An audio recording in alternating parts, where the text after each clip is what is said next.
자, 빌립보서 4장 4절부터 7절 말씀까지 같이 한 목소리로 하나님의 말씀을 받들어 봉독합니다. 이 말씀은 하나님의 말씀입니다. 시작. 주 안에서 항상 기뻐하라. 내가 다시 말하노니 기뻐하라. 너희 관용을 모든 사람에게 알게 하라. 주께서 가까우시니라. 아무것도 염려하지 말고 다만 모든 일에 기도와 간구로 너희 구할 것을 감사함으로 하나님께 아뢰라. 그리하면 모든 지각에 뛰어난 하나님의 평강이 그리스도 예수 안에서 너희 마음과 생각을 지키시리라. 아멘. 아멘. 반갑습니다. 잘 들리십니까? 보여주십시오. 사진부터 몇 장 보고 가겠습니다. 네, 저희들 전도 집회하는 모습입니다. 특송하는 모습입니다. 유치원 졸업식입니다. 미얀마는 4월이 새해입니다. 새해 이제 조금 천천히 보내주실래요? 가정신방하고 있는 모습입니다. 네, 구역 모임, 셀 모임 하고 있는 모습입니다. 저희들이 지금 이제 홀을 만들려고 좀 준비하고 있습니다. 네, 구제사역 하고 있습니다. 신학교 교수들 모임하고 있습니다. 이제 저희들 신학교를 세우고 이제 도서관을 이제 만들어져 책을 처음으로 이제 꼽으면서 이제 한 장 찍었습니다. 6번째 저희 이제 개척교회 6번째 교회 이제 입당 예배 드리고 있는 모습입니다. 네, 이제 교회 건축하는 곳을 방문해서 이제 격려하고 있습니다. 참 여기가 너무나도 참 은혜스러운 곳입니다. 이제 여기는 이제 저희 교회가 미얀마에서는 HCC라고 합니다. HCC. 소리가 이게 잘 들리십니까? HCC가 뭐냐 하면 이제 호산나 커뮤니티 처치라고 합니다. 호산나 커뮤니티 처치. 그 뒤에다가 이제 도시 이름을 붙입니다. 우리 식으로 하면 HCC 울산. 네, 이런 식으로 HCC 부산, HCC 서울 이런 식으로 해서 이제 각 지역의 이름을 전체를 연합체라고 이제 뒤에 도시로 이제 저게 마지막 7번째 HCC 양곤입니다. 참 하나님의 은혜로 작년 9월에 세워졌는데 자립을 하게 되어서 이제 담임 목사를 세우고 이제 위임식을 하고 있는 모습입니다. 네, 한 장 찍었습니다. 마치고. 예, 미얀마에서는 남자도 치마를 입고 다닙니다. 네, 신학교 수업하고 있는 모습입니다. 네, 신학교 수업하는 모습입니다. 네, 교수들하고 한마디 하고 있습니다. 네, 아이들 지금 점심 식사하고 있는 모습입니다. 네, 유치원 졸업식 발표하고 있는 모습입니다. 이것은 이제 셀 모임, 이제 구역에 사람들을 초대해서 함께 말씀을 나누고 복음을 전하고 있는 모습입니다. 네, 유치원 아이들 하원하고 있는 모습입니다. 네, 공부방 모습입니다. 네, 저희 학교 수업하고 있는 모습입니다. 네, 유치원 아이들 하원하고 있는 모습입니다. 네, 유치원 수업하고 있는 모습입니다.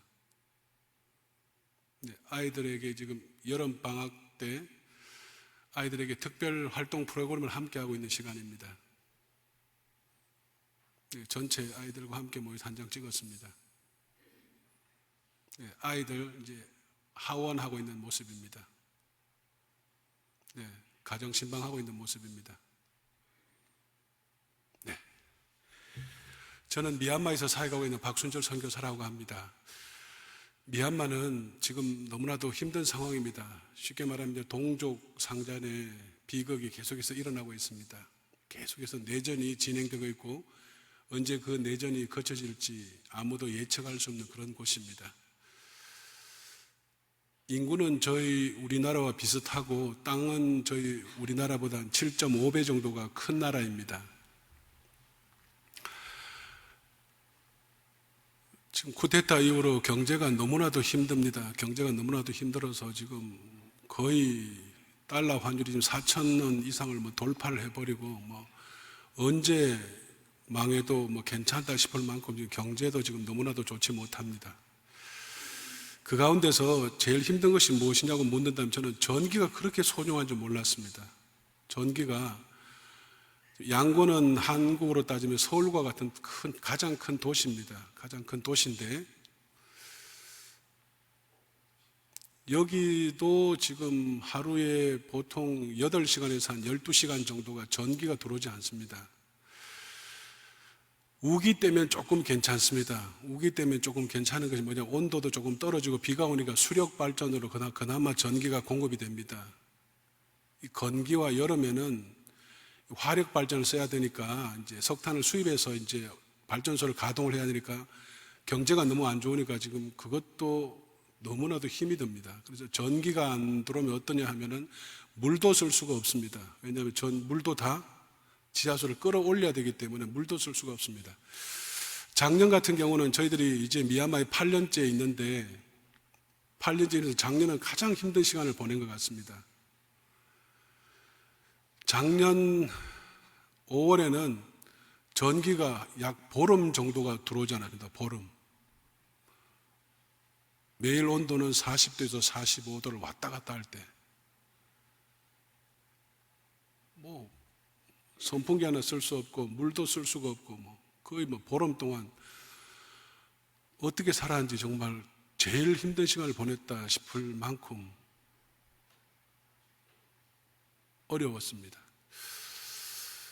그리고 쿠데타 이후 지금 3년의 시간을 보내고 있는데 지금도 미얀마는 여행 금지 국가입니다. 여행자 보험도 지금 들 수 없는 상황입니다. 그래서 많은 팀들이 저에게 문의가 왔습니다. 미얀마를 한번 방문하고 싶다고 문의가 왔지만 아직은 아니다라고 해서 조금만 기다려달라, 그리고 기도해달라, 이렇게 홀딩한 상태입니다.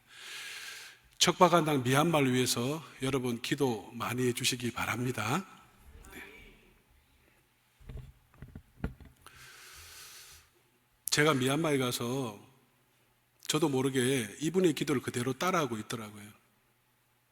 이분이 누구냐면 프란시스라는 분입니다. 아시시의 성자, 참 성인의 반열에 올랐던 분입니다. 우리나라에서도 이분의 기도문에 곡을 붙여서 참 많이 찬양했던 시간이 있었습니다. 주여 나를 평화의 도구로 써주소서라고 해서 예전에 참 많이 그 찬양을 불렀습니다. 이 성자의 반열에 오른 그분이 매일 새벽에 눈을 뜨면 첫 번째 하는 기도가 있습니다. 저도 어느 날부터 이분의 기도를 그대로 따라하고 있더라고요. 여러분도 한번 따라해 보실래요? 주여, 내가 할 수 있는 것과 할 수 없는 것을 구별하게 하옵소서. 할 수 있는 것은 최선을 다하게 하시고 할 수 없는 것은 주께 맡기게 하소서. 네. 주여, 내가 할 수 있는 것과 할 수 없는 것을 구별하게 하옵소서. 할 수 있는 것은 최선을 다하게 하시고 할 수 없는 것은 주께 맡기게 하소서. 이게 얼마나 어려운 일인지 모릅니다.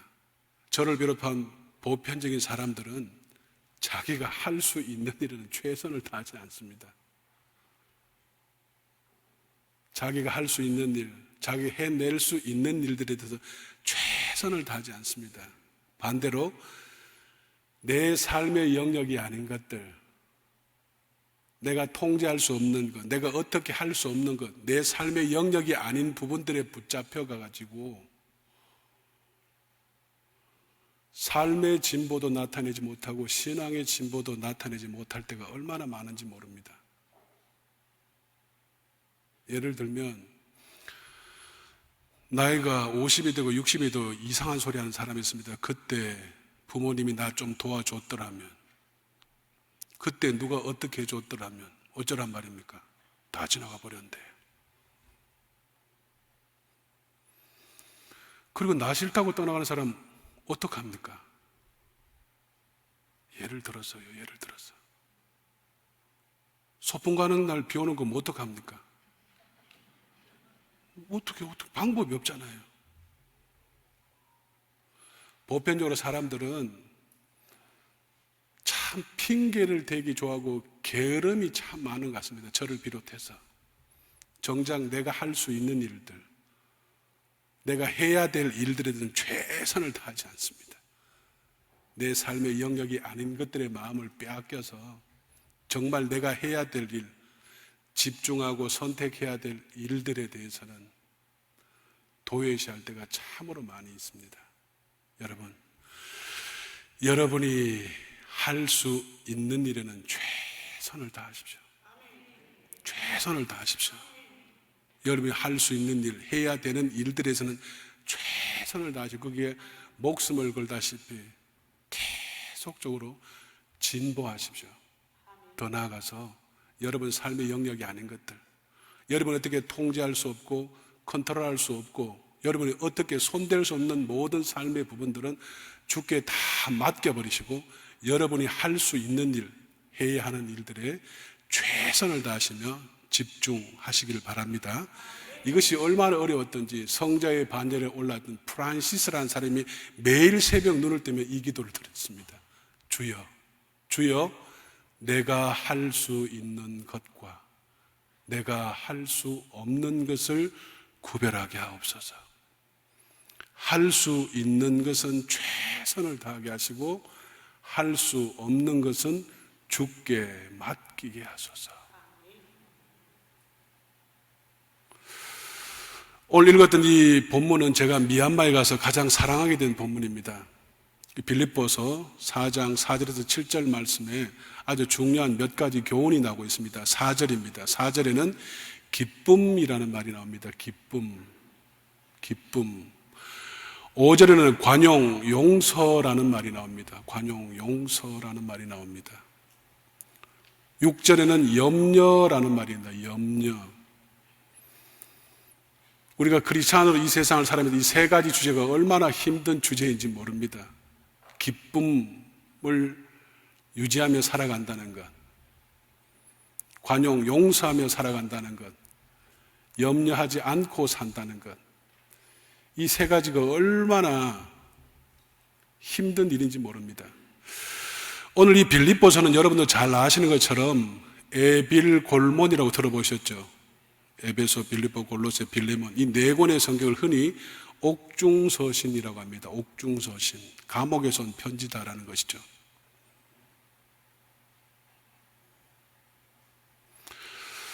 제가 하나님의 은혜로 이제 목사 안수를 앞두고 교회에서 이제 수고했다고 해서 이제 유럽 성지 순례를 보내준 적이 있습니다.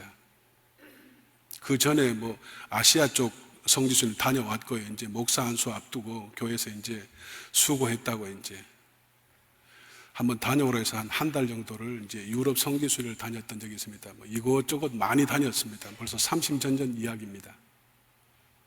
30년 전에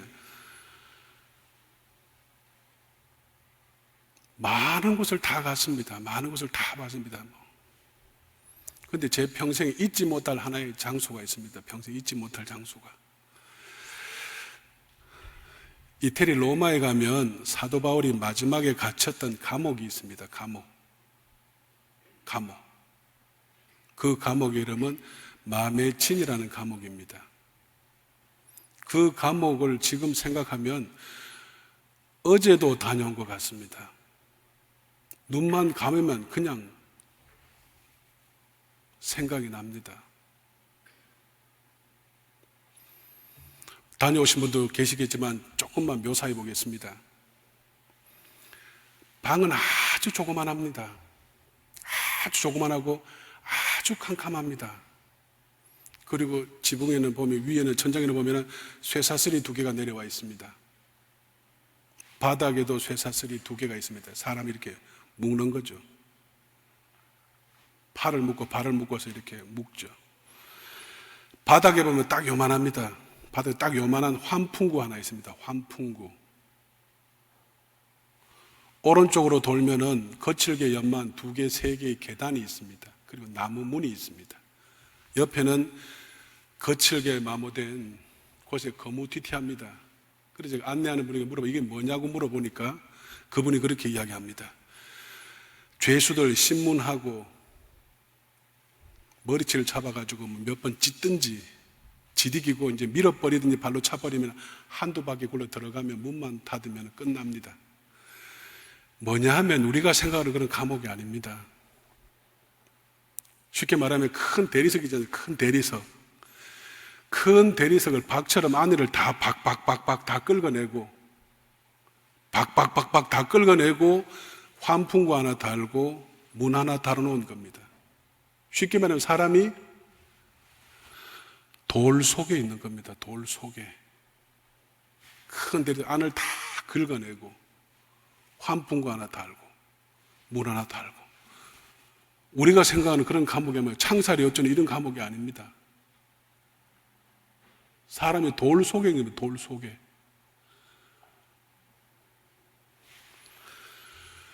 그곳에서 얼마나 많이 울었는지 모릅니다. 정말 많이 울었습니다. 이스라엘 비롯한 터키, 소아시아 이곳저곳을 다 갔을 때 그 전에 몇 년 전 경험 때도 굉장히 감동이 있었습니다만 그곳에 얼마나 많이 울었는지 모릅니다. 도대체 복음의 능력이 어디까지인지, 복음을 받아들인 사람의 한계가 어디인지, 그는 그곳에 갇혀야 될 이유도 없었고 고문받아야 될 이유도 없는 사람이었습니다. 단지 딱 하나, 그리스도를 누구보다도 사랑했던 그 하나의 이유 때문으로 그는 그곳에 있어야만 했습니다.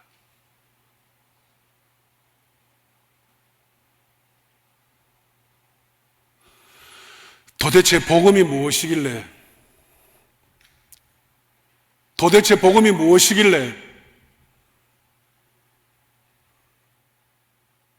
그리스도를 향한 사랑이 도대체 무엇이길래 전 생애를 다 바쳐서 그리스도께 헌신한 것도 모자라서 마지막 순간까지 그의 남은 피 한 방울까지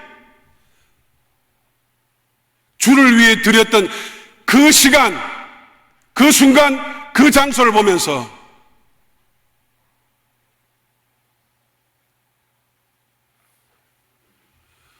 얼마나 많이 울었는지 모릅니다. 도대체 복음이 무엇이기에 한 사람의 생애를 완전히 바꾸고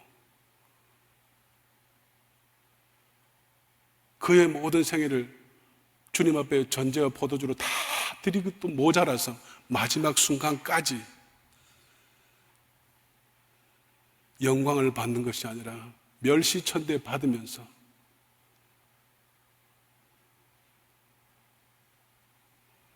어떤 것들도 그를 그리스도의 사랑에서 끊을 수 없을 만큼 그 사랑 앞에서, 그 복음의 능력 앞에서 참 많이 울었던 기억이 있습니다. 그 바울이 오늘 4장 4절에서 그 이야기를 합니다. 참 아이러니하게. 4절입니다. 주 안에서 항상 기뻐하라. 내가 다시 말하노니 기뻐하라. 기쁨이라고 합니다. 기쁨. 전혀 기뻐할 수 없는 상황이죠. 그런데 그가 그곳에서 첫 번째 크리스찬들에게 주는 주제가, 제자들에게 주는 첫 번째 주제가 기쁨입니다. 그러면 크게 이야기하면 기쁨은 환경에서 오는 것도 아니고 상황에서 오는 것도 아니다라는 사실을 우리는 단번에 유추해 볼 수 있습니다. 오늘 바울은 간단하게 이야기합니다. 주 안에서 항상 기뻐하라. 내가 다시 말하니 기뻐하라. 쉽게 말하면 주 안에 있으면 기쁘다라는 것입니다. 주 안에 있으면. 저도 처음 미얀마를 갔을 때 참 많이 기뻤습니다. 하나님께서 많은 사람들이 또 나를 불러서 또 복음을 전하러 또 선교사로 나를 또 보냈구나. 참 감사하다, 고맙다, 감사하다, 고맙다. 이 마음이 떠나지 않았습니다. 한 달, 두 달, 석 달, 넉 달 지나가면서 미얀마는 사회적 인프라가 너무나도 좋지 못합니다.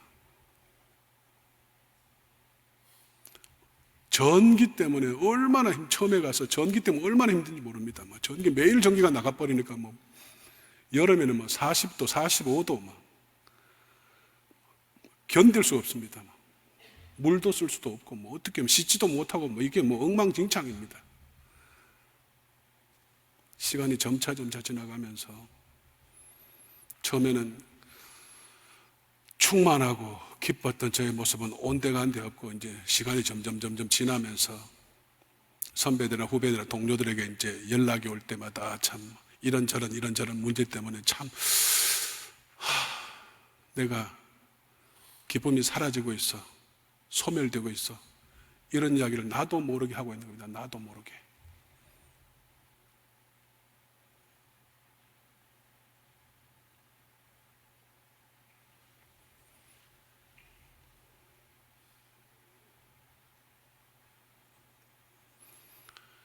바울의 음성을 잘 들어보십시오.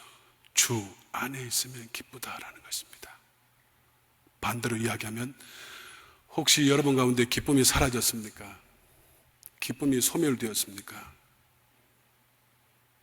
점점 기쁨이 사라지고 있습니까? 소멸되고 있습니까? 여러분이 점점 메말라가고 있습니까? 거칠어지고 있습니까? 극단적으로 말씀드리겠습니다. 주 안에 있으면 기쁘다. 그러나 여러분의 기쁨이 소멸되고 사라진 이유는 여러분이 주 밖에 있는 것입니다.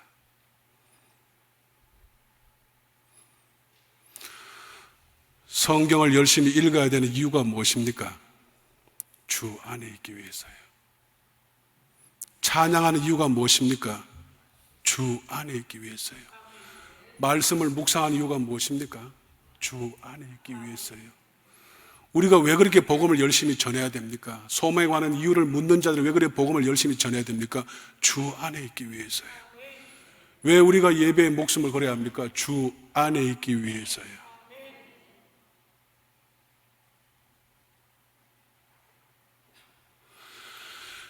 여러분, 절대 속지 마십시오. 여러분의 기쁨이 사라진 수만 가지 이유들로 다른 사람을 설득하려고 하지 마십시오. 여러분의 기쁨이 사라진 수만 가지 이유들로 자기 합리화도 시키지 마십시오. 이렇고 저렇고 저래서 내가 기쁨이 사라져서, 이런 문제 저런 문제 때문에 내가 기쁨이 소멸되어서라고 또 다른 사람을 설득하려고 하지 마십시오. 자기 합리화 시키지 마십시오. 저처럼요. 다시 본질로 돌아가시고 다시 근본으로 돌아가십시오. 주 안에 있으면 기쁘다라는 것입니다. 이 기쁨은 환경에서 오는 것도 상황에서 오는 것도 아니라 주 안에 있을 때만 온다는 사실을 기억하십시오. 매일 성경을 묵상하고 읽어야 되는 이유도, 매일 기도해야 되는 이유도, 찬양해야 되는 이유도, 예배하는 이유도, 다른 사람의 복음을 전하는 이유도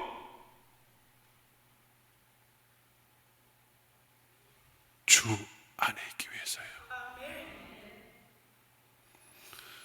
여러분 가운데 기쁨이 조금씩 소멸되거나 조금씩 기쁨이 사라졌을 때 이런저런 이유들, 이런저런 상황들, 이런저런 환경 때문에 내가 이렇게 되고 있어 메말라가는 것 같아.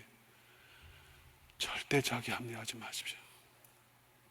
또 다른 사람들은 내가 이렇고 이래서 내 상태가 이런 것 같아. 다른 사람들 설득하지 마십시오. 여러분 자신을 보십시오. 내가 더 주 안으로 들어가야 하는구나. 사도 바울의 삶이 바로 그런 삶이었습니다. 주 안에 있으면 기쁘다. 주 안에 있으면 매일 성경을 묵상하십시오. 매일 찬양하며 기도하십시오. 그리고 예배에 여러분의 전생애를 다 드리십시오. 그리고 열심히 주의 복음을 전가하십시오. 다른 무엇보다도 주를 향한 그 사랑이 가장 우선이 될 수 있기를 바랍니다. 어떤 것들도 여러분을 그리스도의 사랑에서 평안에서 끊을 수 없을 것입니다. 두 번째입니다. 5절에 너희 관용을 모든 사람에게 알게라. 주께서 가까우시더라. 관용, 용서라는 말이 나옵니다. 관용, 용서. 이게 얼마나 힘든 말인지 모릅니다.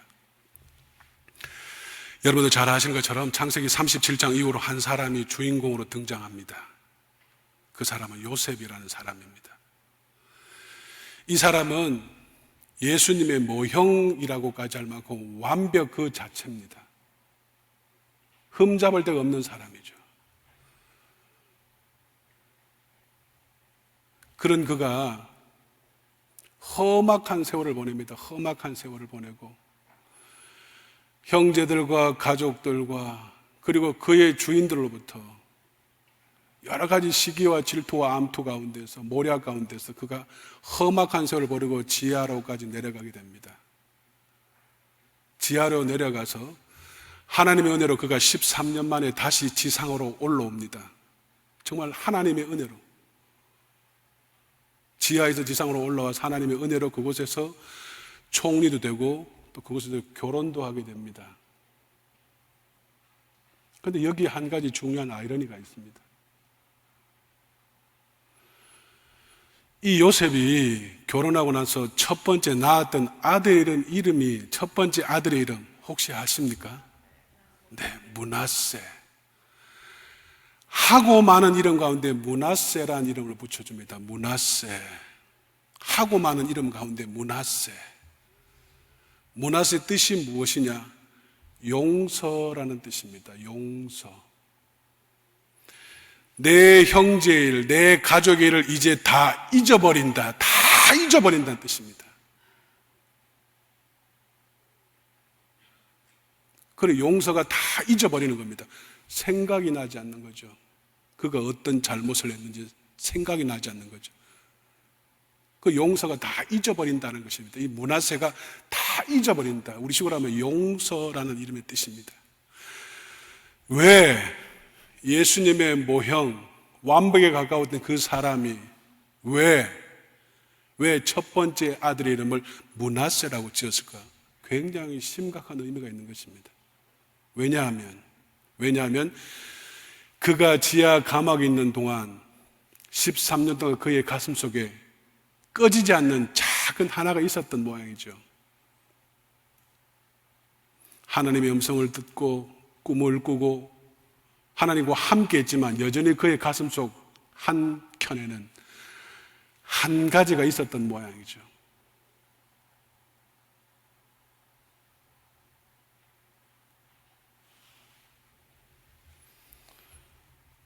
형제들의 일이 생각났겠죠. 가족들의 생각났던 모양이죠. 그리고 그를 그곳에 보냈던 주인들의 모략과 암투도 생각이 났던 모양이죠. 13년 동안 그것이 꺼지지 않는 불길이 되어서 그 마음속 한켠에 남아 있었던 모양입니다.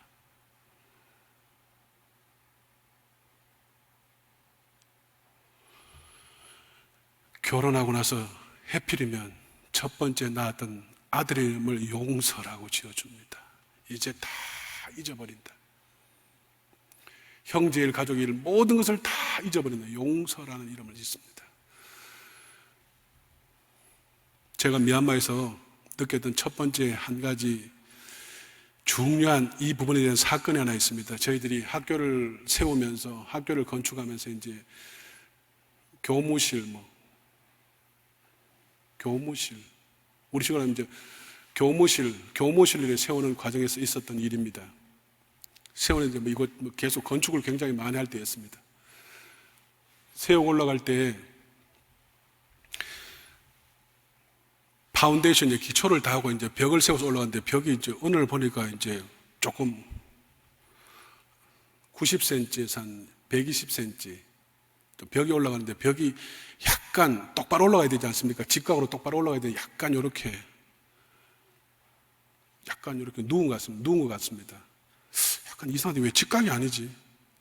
직각으로 와야 되는데 왜 저렇지? 뭐 지금까지 다 잘 가는데 왜 저렇지? 그래서 제가 업자한테 물었습니다. 왜 직각으로 왜 내가 볼 때 왜 약간 아주 미세하게 약간 조금 약간 기운 것 같다라고 이야기하니까 문제없다, 괜찮다는 겁니다. 업자가 그렇게 이야기하는데 뭐 비전문가가 할 이야기가 뭐가 있습니까? 그런 같다. 아, 내가 좀 이상했나 뭐 내가 예민한 모양이다. 그래서 그냥 진행되는 과정에 이제 올라가는데 이게 뭐 2m, 3m 올라가면서 벽과 벽이 만나는 이 부분이 막 갈수록 이게 더 가는 겁니다. 각도가 넘어가는 겁니다. 스톱. 다 부셔.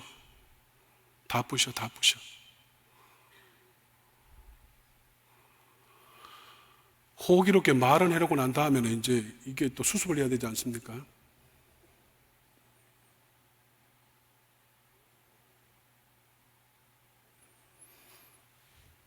첫째는 담임 목사님이 제일 먼저 생각났습니다. 건축을 보내주셔서 건축을 진행하고 이제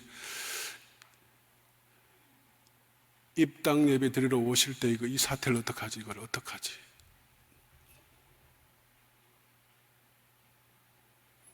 제가 무슨 말을 하더라도 이분들이 한마디만 하면 저는 할 말이 하나도 없죠. 어떻게 관리 감독에게 이런 문제가 생겼냐면 저는 뭐 할 말 하나도 없는 겁니다.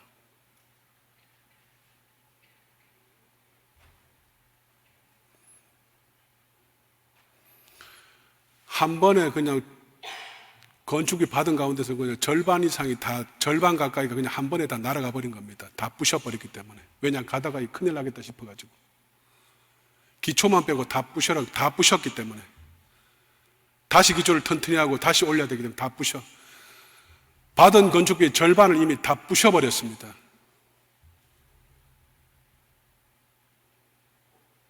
제일 먼저 생각하는 담임 목사님, 어떻게 말씀드려야 되나.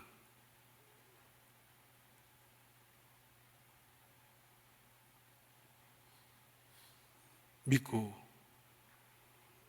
이렇게 최선을 다해서 도와주시고 격려해주고 함께 왔는데 이 문제를 어떻게 하지?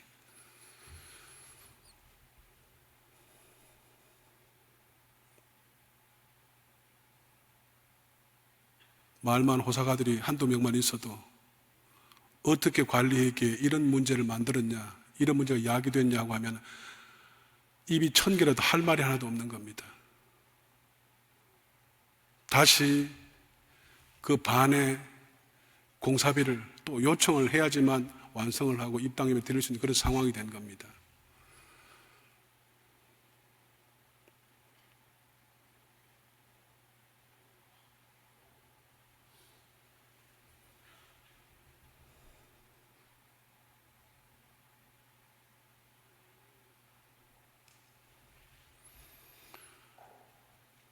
거의 한 일주일 정도 잠을 잘 못 잔 것 같습니다. 어떻게 해야 되지? 어떻게 처리해야 되지?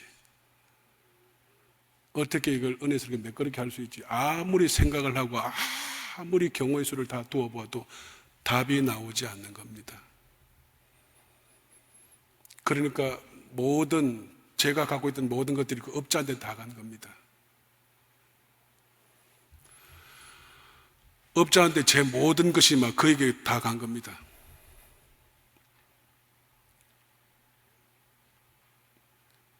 이 업자를 구속시켜. 2. 구속시키면서 손해배상을 청구해. 3.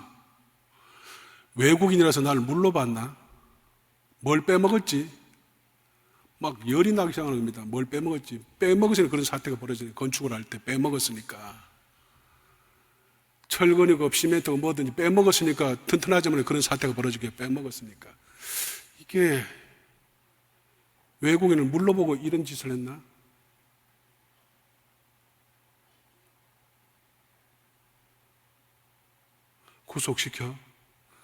구속시키면서 손해배상을 청구해. 외국인을 물러보고 빼먹었나?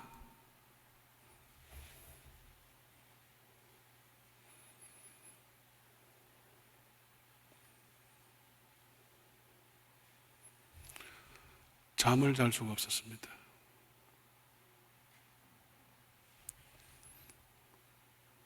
한국교회는 어떻게 이야기를 하고 어떻게 설명을 하지? 뒤죽박죽 다 짬뽕이 되어버렸습니다.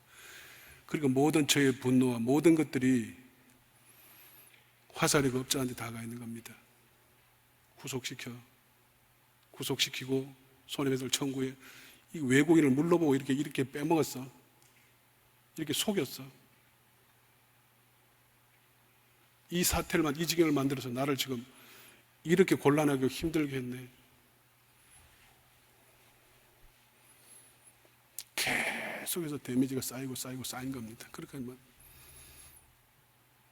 견딜 수가 없었습니다.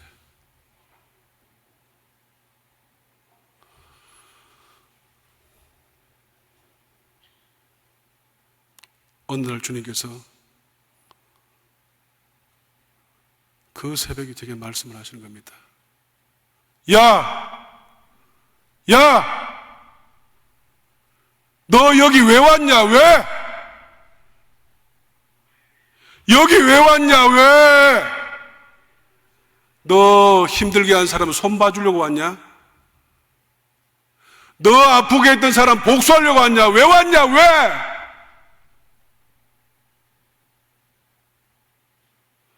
너 여기 왜 왔냐? 왜? 너 힘들게 한 사람, 아프게 한 사람 손 봐주러 왔냐? 왜 왔냐? 왜? 뭐하러 왔냐 여기? 그 새벽에 너 여기 왜 왔냐? 왜? 꼬리에 꼬리를 물고 계속 반복적으로 들려오는 겁니다. 너 여기 왜 왔냐? 왜? 네 힘들게 한 사람, 아프게 한 사람, 네 괴롭게 한 사람 손 봐주러 왔냐? 원수가 보러 왔냐? 복수하러 왔냐? 왜 왔냐? 왜?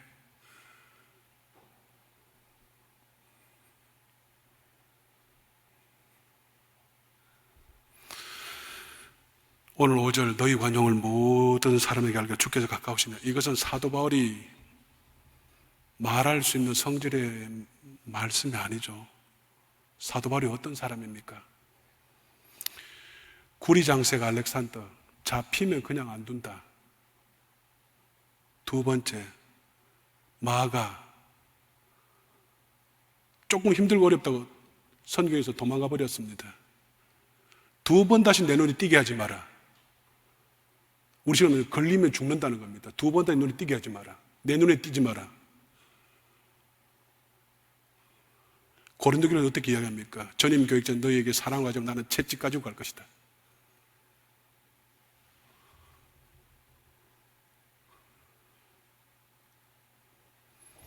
이랬던 사람입니다. 이랬던 사람. 구리장색 알렉산더, 내 그냥 안 둔다 가면은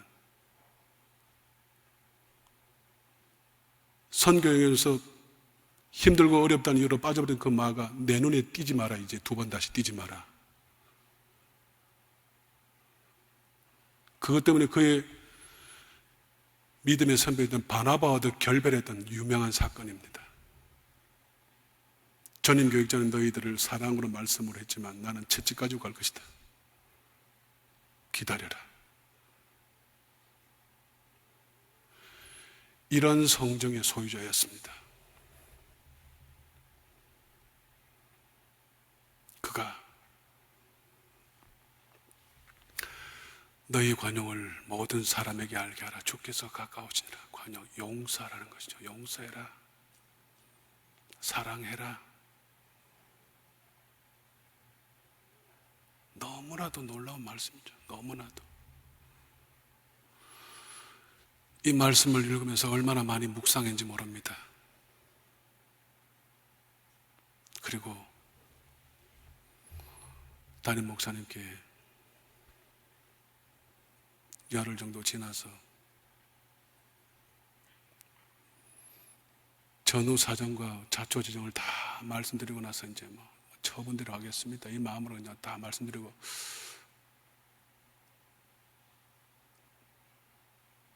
제가 드릴 말씀 다 드리고 난 다음에 들려온 담임 목사님의 말씀이, 그 말씀에 눈물이 푹 났습니다. 사람 안 다쳤으면 됐습니다. 사람 안 다쳤으면 됐습니다. 그리고 다 짓다가 그 일 안 나고 중간에서 멈췄으니까 됐습니다.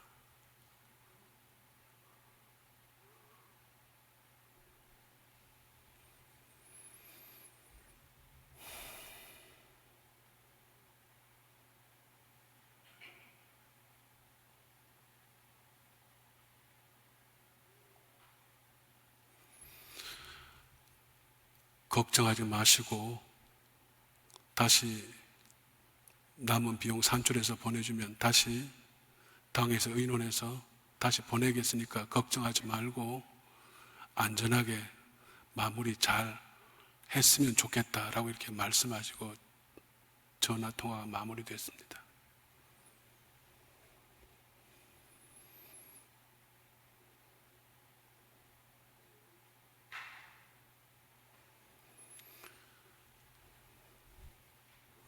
너희 관용을 모든 사람에게 알게 하라. 주께서 가까우시니라.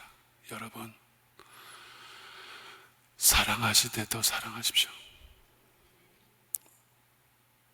안아주시되 더 안아주십시오. 품어주시되 더 품어주십시오.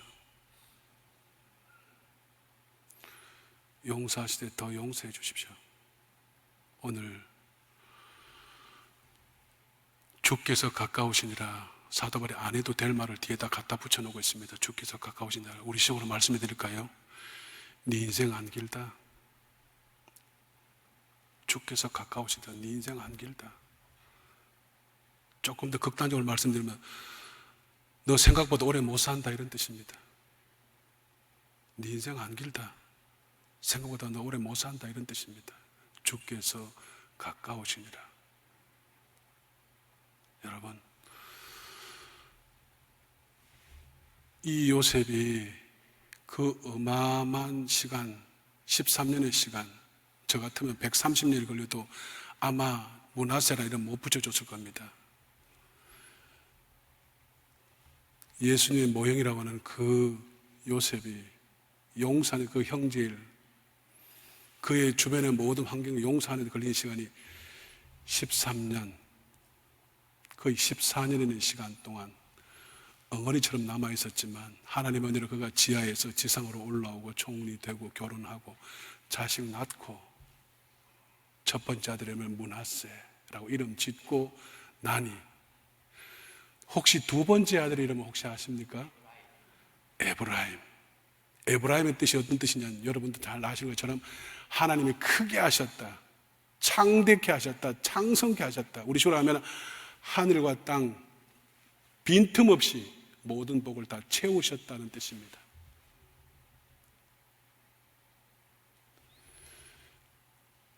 므낫세 이후에 하나님은 에브라임의 축복으로 요셉의 인생을 더 크게 창대케 창성케 하셨습니다. 이 일이 얼마나 하나님 앞에 값진 일이었기에 두 번째 아들의 이름을 에브라임이라고 붙일 만큼 하나님이 감당하지 못할 축복을 나의 인생에 주셨다라고 그는 아들의 이름을 붙이면서 그의 신앙 간증을 합니다.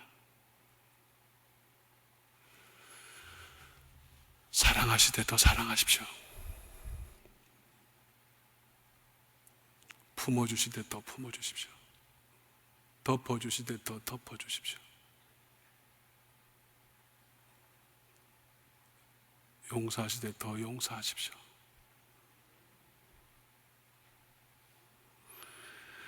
너희 관용을 모든 사람에게 알게 하라. 주께서 가까우시니라. 6절에는 아무것도 염려하지 말고, 염려라는 의미입니다. 염려라는 뜻도 어떤 뜻이냐면 도자기나 유리 제품이 땅에 떨어진 상태를 이야기합니다. 박살났다는 겁니다. 박살났다. 완전 박살나버렸다. 오늘 바울은 마지막으로 주는 그의 제자들과 성도들에게 주는 세 번째 교훈이 바로 아무것도 염려하지 말고, 염려를 세 번째 주제로 다루고 있습니다. 염려. 염려라면 한 사람이 기억이 납니다. 열왕기상 3장 이후에 한 사람이 등장합니다. 그의 이름은 솔로몬이라는 사람입니다. 솔로몬이 왕이 되고 난 다음에 첫 번째 했던 공식적인 행사가 무엇이었습니까? 기브온 산당에 가서 1000번제를 드렸던 사건입니다. 이 사건이 얼마나 크고 놀라운 사건인지 모릅니다. 첫째는 그가 이스라엘의 왕이 되어야 될 아무런 명분이 없었습니다. 명분이. 이스라엘 모든 사람들이, 어린아이로부터 어른이기까지 모든 사람들이 다 그 집안의 흑역사를 다 알고 있습니다. 그 집안의 흑역사를 다 알고 있고, 말만 꺼내면 어디 가서 말도 하지 못할 만큼 그런 수치스러운 흑역사, 그 흑역사를 가지고 있습니다. 다만 하나님의 은혜로 왕이 되었습니다.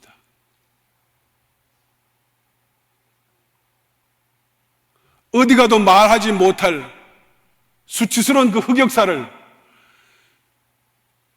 전 백성들이 다 알고 있습니다. 그가 왕이 될 명분이 없었습니다. 첫째는 오직 하나님의 은혜로 왕이 된 사람입니다. 두 번째는 그의 왕권과 그의 왕위가 견고하지 못했습니다. 첫 번째는 이스라엘의 초대왕 사울이 40년간 이스라엘을 통치하면서 사울 왕이 제거되었지만 그의 무리들과 잔당들은 여전히 이스라엘 곳곳에 여전히 포진해 있었습니다. 그 무리와 그 잔당들이 꺼지지 않는 불씨처럼 40년의 시간이 한 세대입니다. 한 세대를 이스라엘 통치했으니 그 영향이 얼마나 막강했겠습니까? 사울은 꺾이고 없어졌지만 그 무리와 잔당들은 여전히 도처에서 꺼지지 않는 불씨가 되어서 여전히 남아 있습니다. 두 번째는 솔로몬이 왕이 되기 전에 그의 아버지 다윗 시대에 두 번의 왕자의 난을 겪었습니다. 하나의 군대로도 정말 둘러쓰고 있는 적으로부터 지켜내기가 쉽지 않는 그런 상황이었습니다. 두 번의 왕자의 난을 겪으면서 이스라엘의 군대가 4분 5열된 상태입니다. 그의 왕권이 견고하지 못했습니다. 그리고 그가 그의 가장 안전한 본거지를 떠난다는 것, 한순간에 그의 왕국이 공중분해될 수 있고 해체될 수도 있습니다. 그 빈틈을 치고 들어온다면요.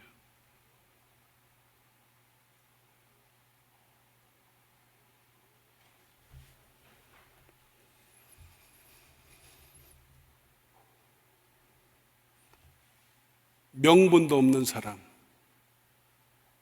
하나님의 은혜로 왕이 된 사람, 왕권이 강화되지 못했음에도 왕이 된 사람,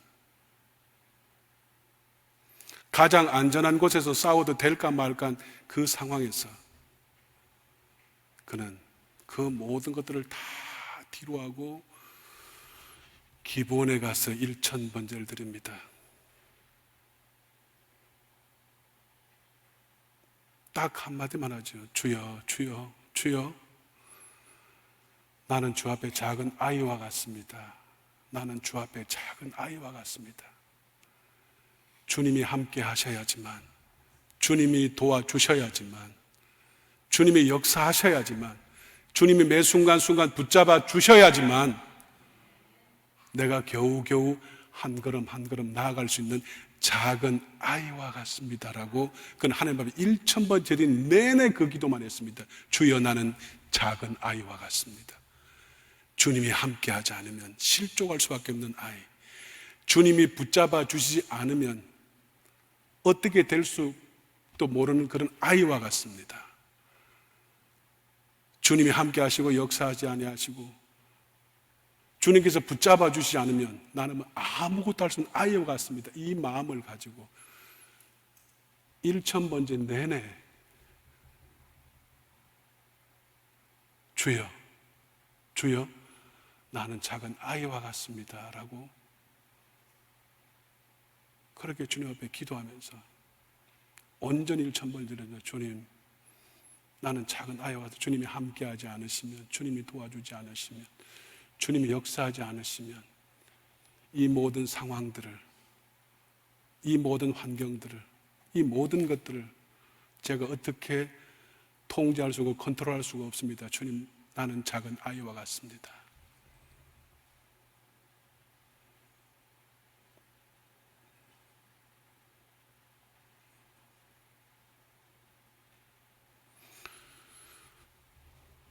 선교사로서의 가장 큰 염려가 무엇이냐고 묻는다면 이것저것 느끼면 첫째도 돈이고 둘째도 돈이고 셋째도 돈이고 모든 것이 재정과 다 연결이 되어 있습니다. 매 순간순간마다 기도할 수밖에 없습니다. 참 하나님이 은혜를 주고 복을 주셔서 저희들이 8년 동안의 사역이 얼마나 많이 확장된지 모릅니다.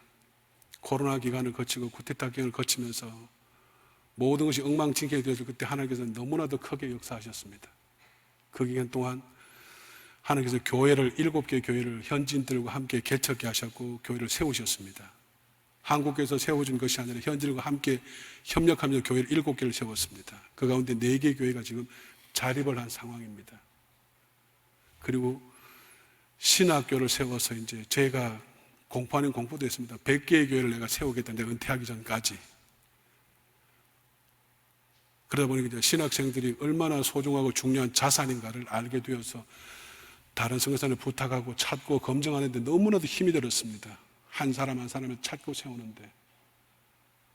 그럴 밖에 내가 신학교 한다 이 마음으로 신학교를 시작해서 하나님 은혜로 또 잘 진행되고 있습니다. 그리고 지난 6월 3일에는 하나님의 은혜로 또 국제학교 인터내셔널 스쿨도 저희들이 또 문을 열었습니다. 양질의 교육을 하고 성경을 가르치고 예배드리고 싶다는 그 열망을 가지고 국제학교도 저희들이 6월 3일 날 문을 열었습니다. 그리고 이스라엘, 죄송합니다. 미얀마는 지금 한 130개 이상의 종족들입니다. 그 나라는 우리보다 7.5배가 크다고 했습니다. 그 많은 종족들에게 저희들이 현지 선교사 훈련학교 IMTS라고 하는데 인랜드 미션 트레이닝 스쿨입니다.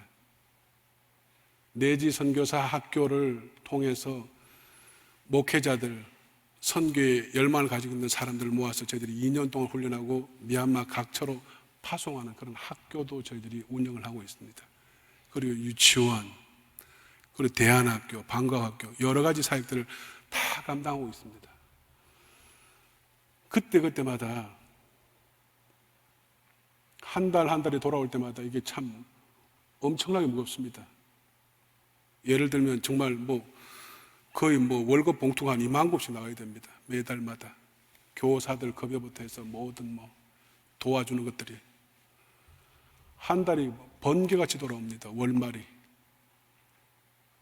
매일 기도할 수밖에 없고 매 순간순간마다 이거는 선교 사역에서 떠나는 그 순간까지 운명이면 운명, 숙명이면 숙명을 받아들여야 할 문제입니다. 오늘 6절의 말씀 보십시오. 아무것도 염려하지 말고 아무것도 염려하지 말고 다만 모든 일에 기도와 간구로 너희 구할 것을 감사함으로 하나님께 아뢰라. 무슨 말입니까? 염려를 다 기도 제목으로 바꾸라는 것입니다. 염려를 기도 제목으로 바꾸라.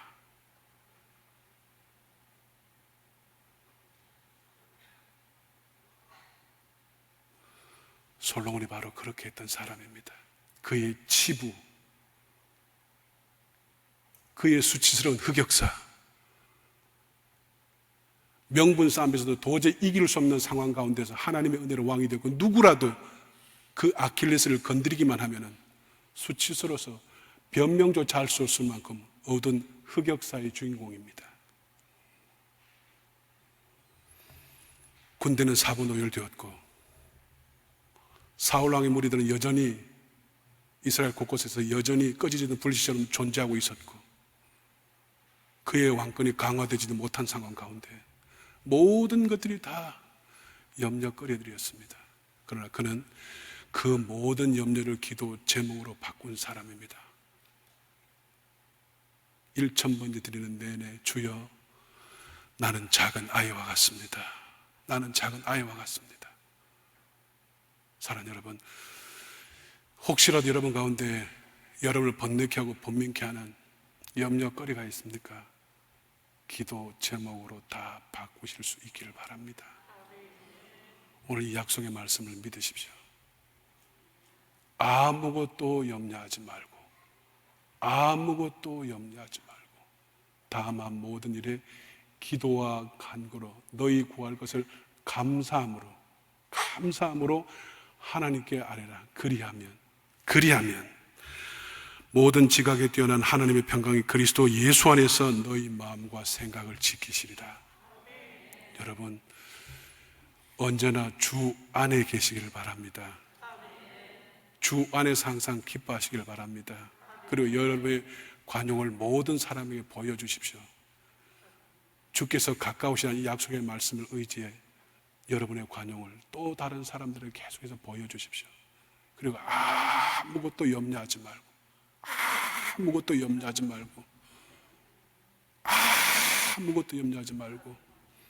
오직 기도와 간구로 너희 권을 감사함으로 하나님께 아뢰라.